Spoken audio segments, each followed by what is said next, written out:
Connie here. Welcome to shipment number 8 of the Tristan and Isolde Yarn Club. Only one more to go after this one, and I'm falling behind. I didn't get last month's yarn worked into a project, although I have a plan for it. I just haven't been able to get to it yet, so I'm really bummed about that because I'm excited to do it.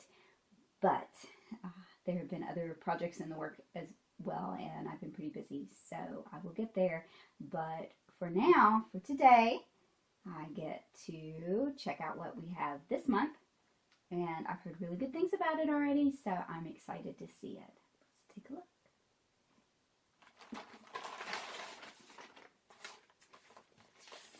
Read our notes. Can't believe there's one more Yarn Club package after this one. I know, I can't believe it either. She is, however, working on the next Yarn Club, which is all about the story of the time Guinevere was abducted by another knight. Ooh, so we'll have to stay tuned for more information about that.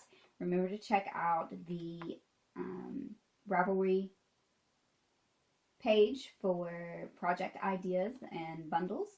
And this yarn, this is a new base that she is trying out, and she is pretty excited. Thrilled is the word she uses. She is thrilled to share it with us.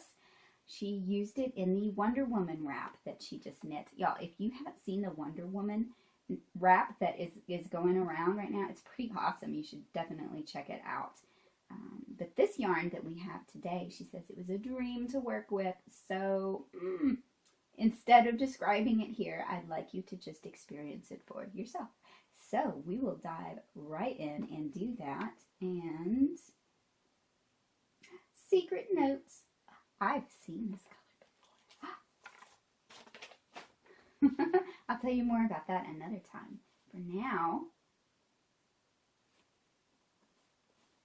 yes, I have seen this color, and it is as pretty as I remember. So this color is a kind of a pinky tan. It's a tan. It's a creamy tan with kind of pinkish undertones, and it's really it's a neutral, but it's got a lot more character than just a plain cream. So I really like this. Color. All right, so this yarn is called Grail.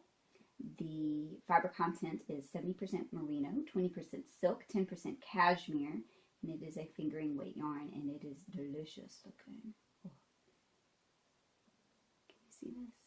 You see this? Oh, it's so pretty. Yeah. Isolde of the White Hands. I can't wait to work with this. This is so pretty. All right, let's see what else we have. So here's our story and a goodie. This is a Round Table Yarns pen. Isn't that cool? Very pretty. Oh, and it's got, this is for your touchscreen. Cool. That's neat. Okay. And here's our, just one postcard for our story this time, y'all. It'll be a short one. Okay. Tristan goes off in search of something to keep him occupied and learns of a war in Germany. He fights for the Holy Roman Empire and wins great renown for his martial deeds of arms. After about 6 months, he longs to hear some news of Isolde, so he returns to his homeland, where he finds that his foster parents have died. That's unfortunate.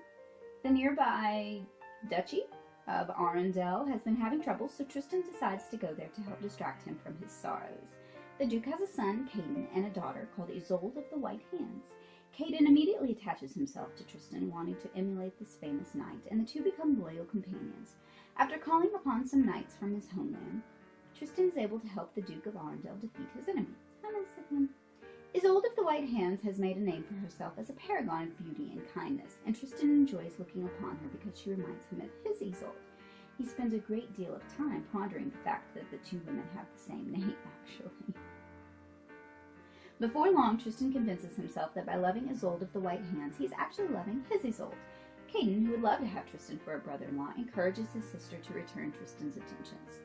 Tristan finally breaks free of the singing spell he's been under, telling himself, "Oh, what have I, faithless Tristan, embarked on? I am enamored of 2 Isoldes and hold them both dear, yet my other self, Isolde, loves but one Tristan. That one woman desires no other Tristan but me, while I hotly woo a second Isolde." Yet even though he shuts his heart off to the second Isolde, he is still courteous to her, and she doesn't realize his inner feelings toward her have changed. He entertains her by singing love songs using the name Isolde. In his mind, he meets his first Isolde, but she, of course, thinks he is singing about herself. This is trouble brewing. After much more internal pondering, Tristan finally decides that because his Isolde has stayed with her husband and has not tried to seek him out, he should do what he can to move on without her. So he decides to marry Isolde of the White Hands. After the wedding, when they are preparing for the bridal bed, he realizes he has made a mistake. Uh-oh. But he cannot take it back now, as it would bring shame to her and her family. So, what does he do? He feigns pain from an old injury that night, saying he's unable to consummate their marriage at that time.